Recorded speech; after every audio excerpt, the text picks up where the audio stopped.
The Gifted are a charity that work with young people from different backgrounds who are vulnerable, disadvantaged or just looking for great things to do and get involved in.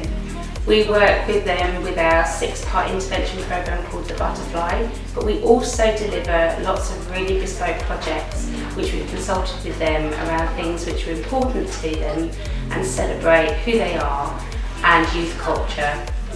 We work in Hertfordshire and Enfield and Essex.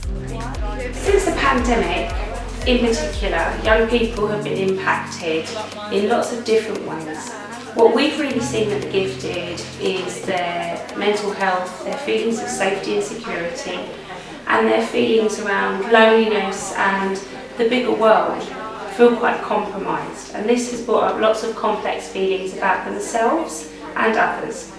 So what we do is both in our Butterfly programme and also in our other creative programmes and parenting workshops, we are here to support and listen, and we provide creative opportunities for them to explore those concerns in a deeper way.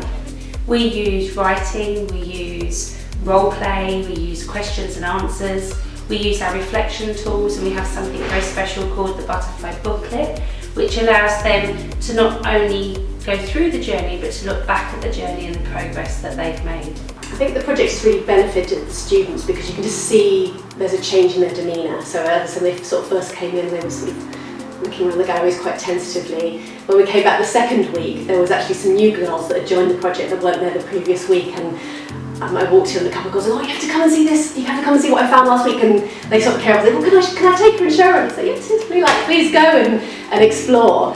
And it's sort of, you could just see them becoming more enthusiastic, I suppose, about their own heritage and the heritage of the area, but also really wanting to share that with others, and that being something that was interesting and exciting. Most specifically, we do work with schools and community centres, and the young people there tell us that their self-esteem is very low, that social media and the pressures of modern day society leaves them with feelings of isolation and feeling unsafe.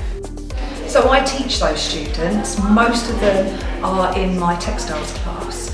There's some others who aren't here, but those are the ones that would impact the most. And I've seen from them a lot more confidence, a lot more creativity coming out in their work in school already.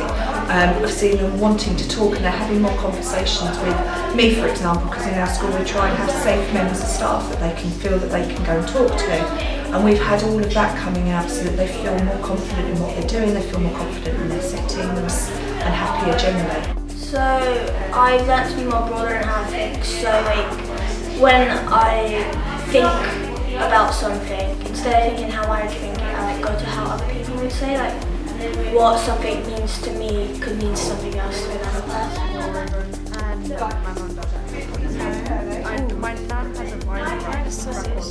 There was an incident where we had a young person who was an elected mute, and they worked with us for 10 weeks, and then at the end of the project they were actually the person who stood up and addressed the whole room, including the local mayor and their head teacher, and spoke about how the project had changed their life. And that really is giving a young person a voice.